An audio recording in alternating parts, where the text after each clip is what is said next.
I did a play called A, E-H, question mark, off Broadway. And right after it, I got very good reviews. And I was, I was like an unknown in New York. I'd been in New York 10 years. It's like a breakthrough part for me. And I picked up the Sunday Times one morning, and my face was plastered all over the front of the Arts and Leisure section, still from the play A. And Walter Kerr, who was the most esteemed drama critic of the day, had written an article comparing my performance to Buster Keaton. I had never seen a Buster Keaton movie. And I guess Nichols, unbeknownst to me, had been trying to cast that movie, not just the part of Benjamin, but also the part that, Elaine, the part that Katharine played, I think for a couple of years.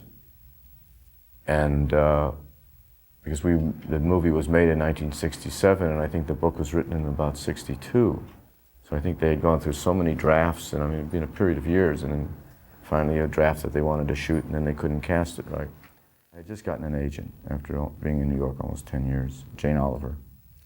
And while I was doing A, she said, there's this Mike Nichols movie that they've been trying to cast. The next thing I heard was my agent says to me, you have to sign a contract before you do the test. I said, what do you mean? All these actors have tested over the months or years or whatever it is, have signed contracts, and they do it. They did it then, and I think they might do it today. So it's an option contract.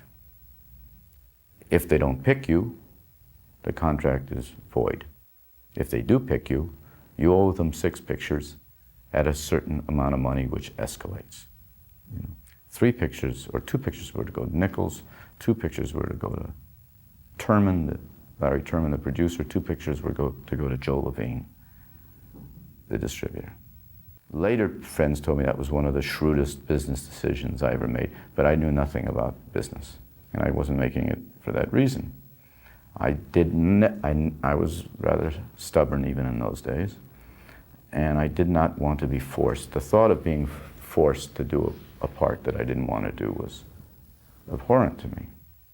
And the thought that I would have to make a movie, and then after that, these people could submit, could force me to do 6 movies was just, crazy. Now I go to the screen test for The Graduate. I fly out there. They give me 3 days off from the play. My understudy takes over. And I fly out. And I remember they sent me that script. I only had about 2-3 days to memorize it. I'm a very slow memorizer. I did very badly in school. 10 pages is a lot. And I couldn't sleep. I was so nervous. The night before I flew, because I hadn't memorized it, I stayed up all night, keep trying to memorize. I tried to memorize on the airplane. I land in Los Angeles. So here I am for the first time in a movie studio. It was Paramount, I can't remember. And I walk into this palatial office, high ceilings, lots of rooms connecting to rooms, and I see Nichols, I recognize him, against a bar. It's like out of a movie set. And there's glasses and everything. He would, hi, would you like a drink? He's always so casual. And he comes over to me and shakes hands, and I'm immediately am feeling miserable. I just have bad feelings about the whole thing. This is not the part for me. I'm not supposed to be in movies. I'm supposed to be where I belong. An ethnic actor is supposed to be in ethnic New York in an ethnic off-Broadway show, and I know my place. And we start talking, and I can read him. I feel I can read him, like he feels he's made a big mistake. Next thing I know, there's Katharine Ross. Now he brings in Katharine Ross, and she's really beautiful, and that throws me. Because immediately the idea of, I never thought of it, but suddenly who I would be reading with.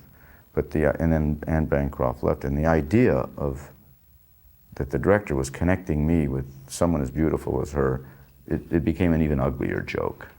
It was like a Jewish nightmare. Anyway, I'm sitting here, she's sitting there, Nichols is sitting there, and pretty soon he's not looking at me at all. And he had never met her before. And he starts talking to her. And I can feel it slowly. I'm going into the wall. And he's just zeroing in and zeroing in and zeroing in on Katharine Ross. And I'm saying to myself, I get it. He's got the hots for her. And I'm just here to screen test with someone that he really has a crush on. And he's saying things to her, you really remind me of my first wife. I can't tell you how much you remind me of my, and I mean, it looks like flirtation to me, you know, I mean, I couldn't blame her, but I felt, I'm a cipher. I show up at the studio, and I didn't know anything about studios, and they take me into this makeup department. And it's a rather large makeup department. It's a long room with lots of chairs. It's like the old Hollywood. I mean, today we get made up in campers, trailers. In those days, it was still the remnants of the studio. And these things were, you know, these chairs were upholstered and everything. You know, it's like, who knew who had sat in those chairs and been made, you know, the Joan Crawfords and the Betty. I mean, it reeked of that kind of, you know. And people are there, it's like an operating room. And there's whoever, I remember the Westmores, what are legendary names. And they asked me to take a seat. And apparently Nichols had talked to them, he's not there, and I take a seat, and they start working on me. And I think they worked on me for over 2 hours. And I'm not getting any prosthetics on, you know. They're not putting a toupee on. They're just trying to do something with whatever is there. And then Nichols comes in, and he looks. And I remember him saying something, it was very nice, but I remember him saying something like, but his ambivalence was clearly showing through. He says, can't you do something about his eyebrows? I know Bobby Duvall, who I used to live with. I don't have it so much now, because as you get older, one of the things you lose is your eyebrows. But he used to kid me, he said, I had one eyebrow. So they plucked me. I'd never been plucked before. I didn't like being plucked very much, but they plucked my eyebrows. He says, now what are we going to do with his nose? You know, Nichols talks like this, what are we going to do with his nose? And they started shading it or whatever and trying. I says, and his neck is too thick. My neck is like 16.5 inches. So they put a turtleneck on me to try to slim it down. They did something on my hair, and it was maybe one of the most demeaning experiences I've ever had, and it was not intentional on their part. We start doing the scene. I go up on my lines. Katharine goes up on her lines. We start getting it right, but we're very tense. It's no good. He yells, cut, cut, cut. I remember at one point I pinched very gently Katharine's, probably her right buttocks, as a way to help loosen us up. You know, I kind of patted her and gave her a little, and she turned on me. And we later became friends, but at that moment she just whirled on me and said, don't you ever do that to me again. And suddenly everybody kind of heard it, and the crew and whatever, and I just sat there and they didn't know what was going on. She said, how dare you? I said, sorry. She said, I was just trying to, get us relaxed. Sorry. And then if it was bad up to then, it was going to get worse after that. She later apologized. She said it was her own tension too. The appointed time came, because we had to wait until noon. It was like noon or something, because it's 3 hours earlier in LA. And I called him, I guess it was his home number. And I think I woke him up. And I thought, oh, shit.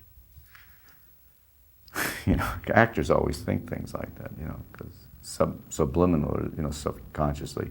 He would have said, you got the part, but when you woke him up, he said, you didn't. We always think in those terms. So anyway, I woke him up, and I could tell, I said, oh, I'm sorry I woke you. He said, no, that's all right. It's all right. And there was this pause.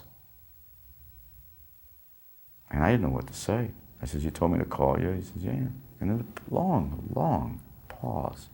So I almost thought we were disconnected. And I hear the magic words, which were, well, you got it. When we were shooting in Laverne, California, there's the point where I'm upstairs yelling, Elaine, Elaine, Elaine, on the glass, trying to stop the wedding. The reverend, or priest, I can't remember whom, had agreed to lease out his church to the movie crew, and had never done it before. and somehow was misinformed the way they're always misinformed. It'll just be a couple of days, we'll clean up everything. They have no idea that it's the Gulf War that they're allowing into their premises. And the cables and the cameras and 150 people, and it goes over, and the Nichols in his beautiful church and whatever, and the man is walking around like a cliche. You know, oh my God. You know, everyone would look at him from day to day, and he'd be shaking his head because this beautiful edifice of his was being slowly just chewed up. And then the movie's over, and a wild applause. And we start to walk out after everyone's left. And a woman by the name of Rady Harris, who was a reporter, a columnist, a Hollywood columnist. She's kind of legendary. I don't know if she still works, but she had a cane. She had trouble walking. And that's why she was only halfway down the stairs when we came down, because she walked slow. Everyone else had left the theater. And we start to walk down, and she recognizes me, and she just looks up at me. This all sounds like a movie, but this is the truth. And nobody else is there, and I'm feeling strange. It's just a strange feeling. And she looks at me and she says, "You're the young man that played that part." She points a finger. I remember she's got the cane. She's a little itty bitty woman, about 4'10" or something. I've seen her years later. I said, "Yeah." She says, "It'll never be the same for you. Life is never going to be the same for you." Just like someone, you know. She says, "It'll never be the same for you. From this moment on, your life is changed forever." The book had already been published. I read a review in the New York Times, and I thought, wow, this sounds like an interesting screenwriter, possible screenwriter. So I read the book, and for whatever reason, I wasn't so keen on him as a screenwriter, but the book just stayed with me. I actually paid $1,000 against 20. Not only that, the $1,000 was out of my own pocket. And gulp, sob, choke, it got me right there because I barely had it. But I believed in it and I wanted to get my hands on it. Mike Nichols, I hired him long before Virginia Woolf. He had done a single Broadway play, Barefoot in the Park, which I saw, liked, had sent in the book, not knowing him. I was in New York, got a message on my machine. Mr. Nichols called, likes the book. We met, decided to do it. Mike Nichols asked me if I wanted to write a script. That simple. Gave me a book called The Graduate, and I said yes. I think we made 6 tests, all with actors we admired, almost all of them with actors that we knew much better than Dustin. Actually, I think maybe I was the only person who'd seen Dustin perform on stage. And it was clear from the test that Dustin was really interesting.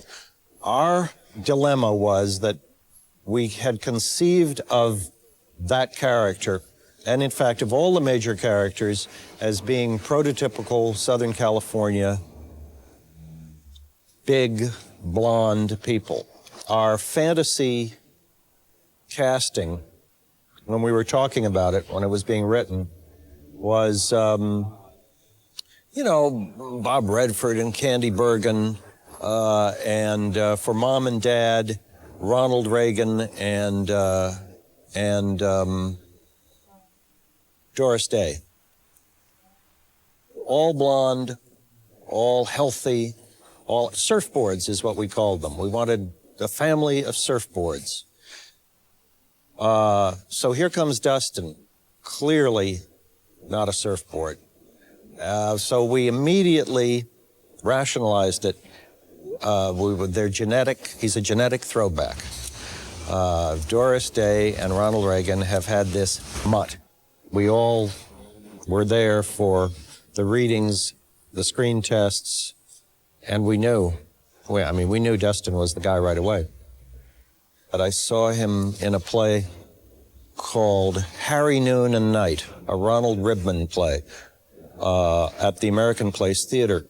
This must have been around 1963 or 4.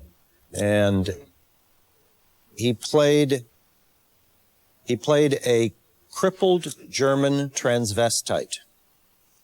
And it was impossible to believe that he wasn't at least one or two of those 3 things. It was a breathtaking bravura performance. In the book, Charles Webb says that the character is, his name is Benjamin Braddock, right away I'm in trouble. He's like 6 feet tall or something. He's blonde-haired, blue-eyed. Says it right in the book. Head of the debating team, track star, WASP. And I just felt it was, I says, it can't be that desperate. And I had heard that they had tested everybody.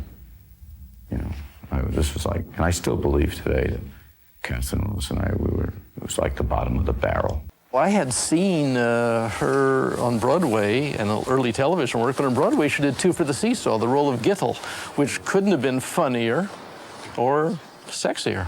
So in that scene where she talks about when they're in bed together, she had a little vulnerability there, which was a wonderful addition.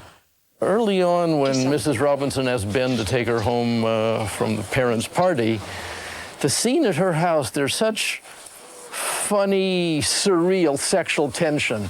It was sort of Pinter married to, I don't know, Charlie Chaplin. I was really struck by that. I like that thing that's funny, yet serious. Basically, it's the core story about a guy having an affair with the mother of a girl that he falls in love with is so powerful that, you could give it to 9 different writers and they'd come up with 9 possibly interesting versions. Katharine, who was as strikingly beautiful as any girl who was in the business, and probably still is,